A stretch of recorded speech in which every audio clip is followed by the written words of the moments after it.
The Northern Cape government has ploughed plenty of money into the building of the Kumba Skate Park in Kimberley for its community.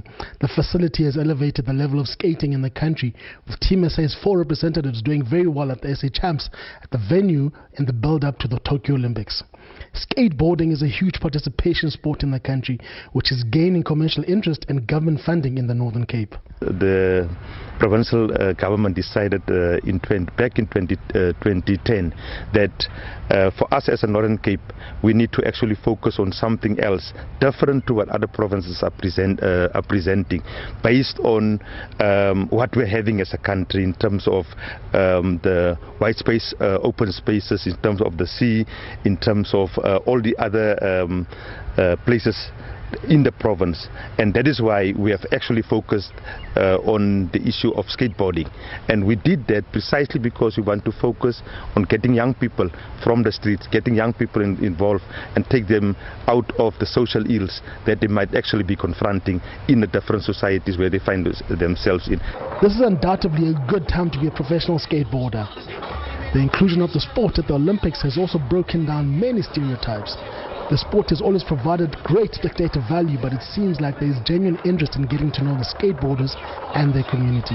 This is not just a sport that we do, it's more of our culture, our lifestyle. It's a very extreme sport, but now it's been initiated to an Olympics platform. So now, of course, you have to have rules and things that can make it balanced that way. So I'd say that's the best way to reach out to a skateboarder. The Northern Cape government is also looking at expanding the reach of the sport well beyond the city of Kimberley. That is why, after taking the decision, we've actually made a concerted effort to actually spread our wings throughout the entire province to all the 5 districts. We're having these facilities of skateboarding in the different districts, with the main one being in Kimberley, which is the capital of the Northern Cape. With skateboarding gaining more and more commercial interest, what is the best way to approach the relationship between commercial companies and athletes? I think, like, as an individual, you just have to be able to communicate and know your worth, so that when you do cross paths with corporates, you can actually speak, say, okay, I need this and that, because corporates need briefing. You need to see where their money and their investments are going.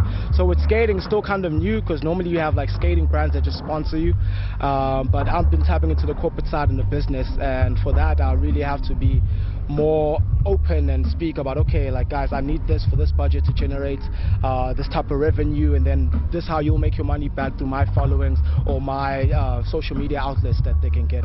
So it's coming up. It's not something that's really as a household thing yet for corporates. Oh, okay, that's a skater, like how it is in America. But like I said before, we're creating the blueprint for that era here in South Africa. For SABC News, this is Thando Mqoli and Stelo Hlanula in Sun City.